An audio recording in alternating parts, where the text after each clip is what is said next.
안녕하세요. 최근 종영된 HBO의 5부작 미니시리즈인 체르노빌은 역대 최고의 드라마로 평가받고 있습니다. 물론 2010년 이후에 개인적으로 생각하는 최고의 드라마는 브레이킹 배드라고 생각하지만 You're goddamn right. 체르노빌은 그 결이 좀 다르고 사실에 기초한 재난 드라마이기 때문에 뭐가 더 낫다 하기에는 사실 좀 어렵습니다. 제 생각입니다. 취향이죠.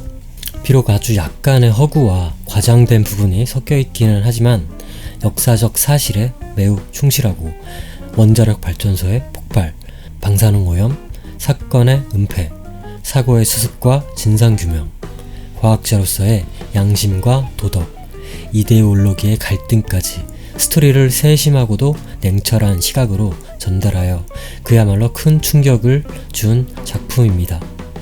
한편으로는 굉장히 용기 있는 작품이었다고 저는 생각합니다. 또한 배우들의 연기도 매우 훌륭하여 극이 던지는 메시지는 더욱 효과적으로 작용했고 끔찍한 재앙인 방사능 유출에 대한 비극적인 상황 안에 목소리도 아주 생생하게 전달되었습니다. 아울러 옆 나라인 일본의 후쿠시마 원전 사태도 다시금 생각하는 계기가 되었고요. 현 시국에서는 더더욱 그렇죠. HBO는 욕을 바가지로 먹었던 왕자의 게임의 처절한 마무리를 체르노빌로 바로 극복하였습니다. 그저 사실의 전달로도 시종일관 긴장이 멈추지 않는 드라마. 방사능에 대한 재앙만이 아닌 원전사고 이면의 끔찍한 스토리도 알려주는 드라마 체르노빌입니다.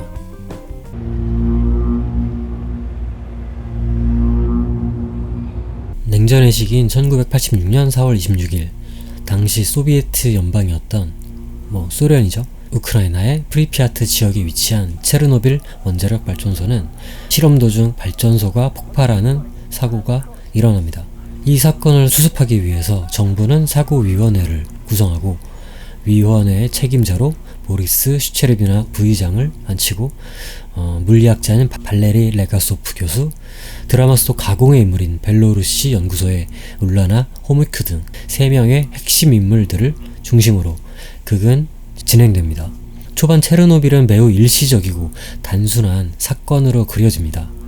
하지만 사고에 직접적으로 관련된 발전소의 기술자들은 실제로 자신들이 하는 일에 대해서는 대단히 미숙했고 그 주변인들, 예를 들면 정부 공무원들은 이런 끔찍한 사고에도 불구하고 단순히 소련의 이미지를 유지하기 위해 정상적인 대외적인 모습을 유지하기 위해 이중적이고도 위선적인 모습을 보여줍니다.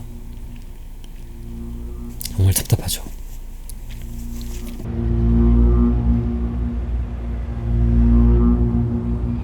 체르노빌은 블록버스터급 재난작품들의 특징이라고 할 수 있는 화려한 특수효과보다는 매우 농축되고 차가운 이미지와 방사능 수치들을 주로 사용합니다.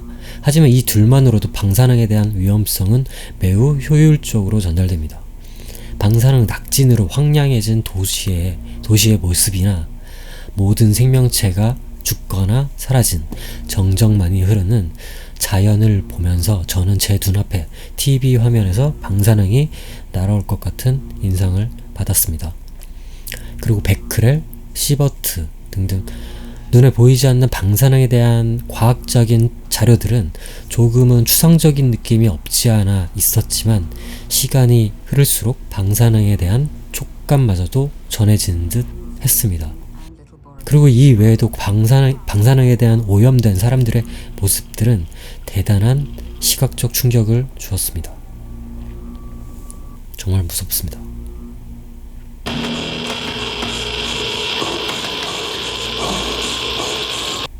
이런 비참한 사건, 끔찍한 재난의 배후에는 인간이 있었고 재난의 해결에도 인간이 있었습니다.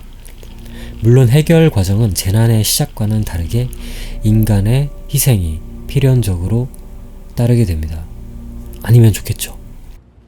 체르노빌은 사고의 수습을 위해 일했던 실제 사람들의 이야기입니다. 그리고 당시의 많은 희생자들에게 체르노빌의 제작진은 분명 경의와 조의를 표하려고 했습니다. 드라마를 가능한 진실되고 설득력 있게 만들려고 했고 또한 그것은 성공했습니다. 이데올로기의 갈등은 체르노빌에서 매우 중요한 역할을 합니다. 그리고 이러한 부분은 지금의 현재까지도 어딘가에서는 계속 이어지고 있고요. 거짓말과 은폐로 뒤덮인 참사들은 항상 진상규명을 요구받습니다. 대참사의 역사를 다루는 HBO의 용기에 다시 박수를 보냅니다.